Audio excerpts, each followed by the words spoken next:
আসসালামু আলাইকুম দর্শক, আপনারা যে ভিডিওটি দেখতে পাচ্ছেন এটি ঢাকা রংপুর মহাসড়ক সাভারের একটি ভিডিও। ব্ল্যাক বেঙ্গল ছাগল। ব্ল্যাক বেঙ্গল ছাগল গ্রামে কিংবা শহরে যে কোনো স্থানে সহজে ছেড়ে দিয়ে লালন পালন করা যায়। আর আপনারা যে ছাগলগুলো দেখতে পাচ্ছেন এটি তার একটি উদাহরণ। ব্ল্যাক বেঙ্গল ছাগল বাংলাদেশের নিজস্ব দেশি ছাগলের একটি জাত।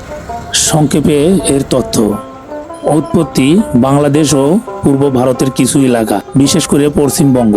বাংলাদেশের সবচেয়ে জনপ্রিয় ছাগলের জাত এই কালো ব্ল্যাক বেঙ্গল জাতটি।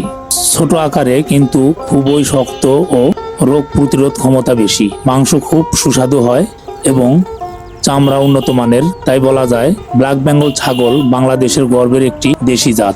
তাই যারা নতুন উদ্যোক্তা আছেন, ছোট করে হলেও অন্যান্য ছাগল লালন পালন না করে এই ব্ল্যাক বেঙ্গল ছাগলটি লালন পালন করলে এটিতে লাভবান বেশি হওয়া যায়।